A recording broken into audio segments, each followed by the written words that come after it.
ಅಖಿಲ ಭಾರತ ದಲಿತ ಸಾಹಿತ್ಯ ಪರಿಷತ್ನ ರಾಜ್ಯ ಘಟಕವು ಡಿಸೆಂಬರ್ 20 ಮತ್ತು 21ನೇ ದಿನಾಂಕದಂದು ರಾಯಚೂರು ನಗರದ ಪಂಡಿತ್ ಸಿದ್ದರಾಮ ಜಂಬಲದಿನ್ನಿ ರಂಗಮಂದಿರದಲ್ಲಿ 11ನೇ ದಲಿತ ಸಾಹಿತ್ಯ ಸಮ್ಮೇಳನವನ್ನು ಆಯೋಜಿಸಿದೆ. ಅಂದ್ರೆ ಇವತ್ತು ಮತ್ತೆ ನಾಳೆ. ಈ ಕಾರ್ಯಕ್ರಮದ ಪೋಸ್ಟರ್ನ ಮಾನ್ವಿ ತಾಲೂಕು ಪಂಚಾಯಿತಿ ಕಾರ್ಯನಿರ್ವಾಹಕ ಅಧಿಕಾರಿ ಖಾಲಿದ್ ಅಹಮದ್ ಅವರು ಬಿಡುಗಡೆ ಮಾಡಿದರು. ಮಾನ್ವಿ ತಾಲೂಕು ಅಧ್ಯಕ್ಷ ಕೆಇ ನರಸಿಂಹ ಅವರ ನೇತೃತ್ವದಲ್ಲಿ ನಡೆದಂತಹ ಈ ಕಾರ್ಯಕ್ರಮದಲ್ಲಿ ಸಮ್ಮೇಳನಕ್ಕೆ ಹೆಚ್ಚಿನ ಸಂಖ್ಯೆಯಲ್ಲಿ ಭಾಗವಹಿಸುವಂತೆ ಕರೆ ನೀಡಲಾಗಿದೆ. ಈ ಕುರಿತು ಮಾತನಾಡಿದಂತಹ ನರಸಿಂಹ, ಸಮ್ಮೇಳನದಲ್ಲಿ ವಿವಿಧ ಜಿಲ್ಲೆಗಳಿಂದ ದಲಿತ ಸಾಹಿತಿಗಳು ಅಥವಾ ಸಾಹಿತ್ಯದ ಅಭಿಮಾನಿಗಳು ಭಾಗವಹಿಸಲಿದ್ದಾರೆ ಅಂತ ಕೂಡ ತಿಳಿಸಿದರು. ಸಮ್ಮೇಳನದ ಕುರಿತು ಮಾತನಾಡಿದಂತಹ ಅವರು, ಕಾರ್ಯಕ್ರಮದಲ್ಲಿ ವಿಚಾರಗೋಷ್ಠಿಗಳು, ಕವಿಗೋಷ್ಠಿಗಳು ಮತ್ತು ಸಾಂಸ್ಕೃತಿಕ ಕಾರ್ಯಕ್ರಮಗಳು ಕೂಡ ನಡೆಯಲಿವೆ. ವಿದ್ಯಾರ್ಥಿಗಳು, ಯುವಕರು, ಮಹಿಳೆಯರು ಸೇರಿದಂತೆ ಸಮಾಜದ ವಿವಿಧ ವರ್ಗಗಳ ಜನರನ್ನ ಈ ಸಮ್ಮೇಳನಕ್ಕೆ ಆಹ್ವಾನಿಸಲಾಗಿದೆ ಅಂತ ಕೂಡ ತಿಳಿಸಿದ್ದಾರೆ. ಈ ಸಮ್ಮೇಳನವು ದಲಿತ ಸಾಹಿತ್ಯ, ಸಂಸ್ಕೃತಿ ಮತ್ತು ಸಾಮಾಜಿಕ ಸಮಸ್ಯೆಗಳ ಕುರಿತು ಚರ್ಚಿಸಲು ಒಂದು ವೇದಿಕೆಯಾಗಲಿದೆ. ಇದು ಸಮಾಜದಲ್ಲಿ ಜಾಗೃತಿ ಮೂಡಿಸಲು ಮತ್ತು ದಲಿತ ಸಮುದಾಯವನ್ನ ಬಲಪಡಿಸಿಕೊಳ್ಳಲು ಸಹಾಯ ಮಾಡುತ್ತದೆ ಅಂತ ಕೂಡ ಆಯೋಜಕರು ತಮ್ಮ ಅಭಿಪ್ರಾಯವನ್ನು ವ್ಯಕ್ತಪಡಿಸಿದ್ದಾರೆ. ಕಾರ್ಯಕ್ರಮದಲ್ಲಿ ದಲಿತ ಸಾಹಿತಿ ಅಥವಾ ದಲಿತ ಸಾಹಿತ್ಯ ಪರಿಷತ್ತಿನ ಪದಾಧಿಕಾರಿಗಳು, ಸ್ಥಳೀಯ ಮುಖಂಡರುಗಳು ಮತ್ತು ಸಾಹಿತ್ಯ ಆಸಕ್ತರು ಉಪಸ್ಥಿತರಿದ್ದರು. ಸಮ್ಮೇಳನದ ಯಶಸ್ಸಿಗಾಗಿ ಎಲ್ಲರೂ ಕೈ ಜೋಡಿಸುವಂತೆ ಮನವಿ ಕೂಡ ಮಾಡಿಕೊಂಡಿದ್ದಾರೆ. ಸಮ್ಮೇಳನ ಇದೇ ಮುಂದಿನ ತಿಂಗಳು ಡಿಸೆಂಬರ್ 20-21ನೇ ತಾರೀಕು ರಾಯಚೂರಿನ ರಂಗಮಂದಿರದಲ್ಲಿ ಇರುವುದರಿಂದ ಈ ಕರಪತ್ರಗಳನ್ನು ನಾವು ಬಿಡುಗಡೆಗೊಳಿಸಲಾಯಿತು.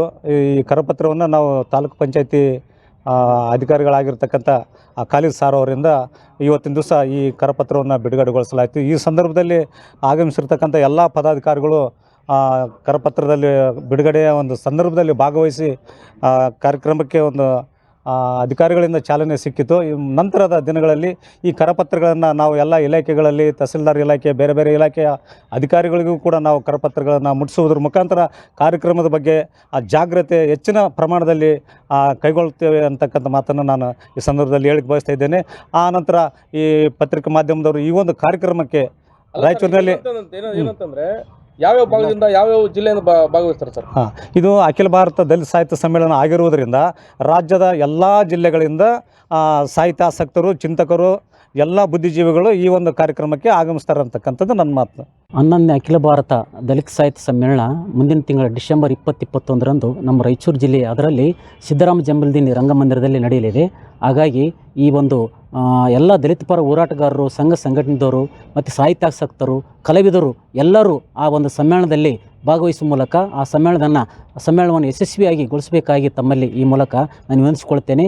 ಇಂದು ಆ ಒಂದು ದಲಿತ ಸಾಹಿತ್ಯ ಸಮ್ಮೇಳನದ ಒಂದು ಕರಪತ್ರವನ್ನು ನಮ್ಮ ಮಾನ್ವಿ ತಾಲೂಕು ಕಾರ್ಯನಿರ್ವಾಹಕ ಅಧಿಕಾರಿಗಳಾಗಿರ್ತಕ್ಕಂಥ ಖಾಲಿದ್ ಅಹಮದ್ ಸರ್ ಅವರ ಒಂದು ಅಮೃತಾಸದಿಂದ ಇಂದು ಬಿಡುಗಡೆ ಮಾಡಲಾಯಿತು. ಈ ಬಿಡುಗಡೆ ಮಾಡುವ ಒಂದು ಉದ್ದೇಶ ಏನು ಅಂತಂದರೆ, ಈ ಒಂದು ದಲಿತ ಸಾಹಿತ್ಯ ಸಮ್ಮೇಳನ ಜನಸಾಮಾನ್ಯರಿಗೆ ತಲುಪಲಿ, ಪ್ರಚಾರ ಆಗಲಿ ಎನ್ನುವ ಒಂದು ಕಾರಣಕ್ಕಾಗಿ ಇಂದು ನಾವು ಕರಪತ್ರವನ್ನು ಬಿಡುಗಡೆ ಮಾಡಿದ್ದೇವೆ. ಹಾಗಾಗಿ ಆ ಒಂದು ಸಮ್ಮೇಳನದಲ್ಲಿ ರಾಜ್ಯದ ವಿಚಾರವಂತರು, ಬುದ್ಧಿಜೀವಿಗಳು, ಚಿಂತಕರು, ಹೋರಾಟಗಾರರು ಎಲ್ಲರೂ ವಿವಿಧ ವಿಷಯ ಕುರಿತು ಒಂದೊಂದು ವಿಷಯ ಕುರಿತಲ್ಲಿ ಏನು ಮಾಡ್ತಾರೆ ಅಂದರೆ ವಿಶೇಷ ಉಪನ್ಯಾಸವನ್ನು ಕೂಡ ನೀಡಲಿದ್ದಾರೆ. ಜೊತೆಗೆ ಅನೇಕ ಕಲಾತಂಡಗಳು ಕೂಡ ಆ ಒಂದು ಸಮ್ಮೇಳನದಲ್ಲಿ ಭಾಗವಹಿಸುತ್ತಿದ್ದಾರೆ. ಹಾಗಾಗಿ ನಮ್ಮ ರಾಜ್ಯದ ಎಲ್ಲ ದಲಿತ ಪರ ಚಿಂತಕರು, ಹೋರಾಟಗಾರರು, ಸಾಹಿತ್ಯಾಸಕ್ತರು, ಕಲಾವಿದರು ಎಲ್ಲರೂ ಆ ಒಂದು ಸಮ್ಮೇಳನಕ್ಕೆ ಬಂದು ಆಗಮಿಸಿ ಆ ಒಂದು ಸಮ್ಮೇಳನ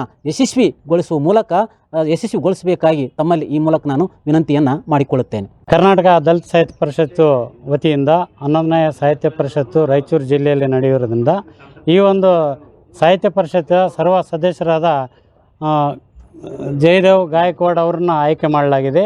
ಈ ಒಂದು ಸಾಹಿತ್ಯ ಸಮ್ಮೇಳನ ಡಿಸೆಂಬರ್ನಲ್ಲಿ ಅಭೂತಪೂರ್ವವಾಗಿ ಎಲ್ಲ ತಾಲೂಕುಗಳಿಂದ ದಲಿತ ಸಾಹಿತಿಗಳು, ಬುದ್ಧಿಜೀವಿಗಳು ಎಲ್ಲರೂ ಸುಮಾರು 10-15 ಸಾವಿರವರೆಗೆ ವಿದ್ಯಾರ್ಥಿಗಳ ಸಮೇತ ಭಾಗವಹಿಸಲಿದ್ದಾರೆ.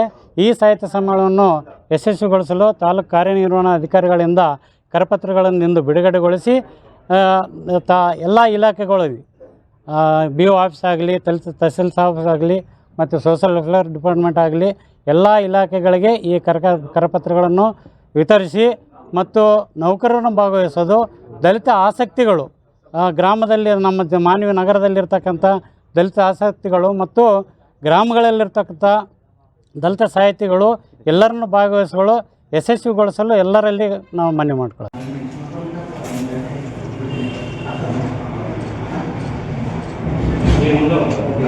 Sampai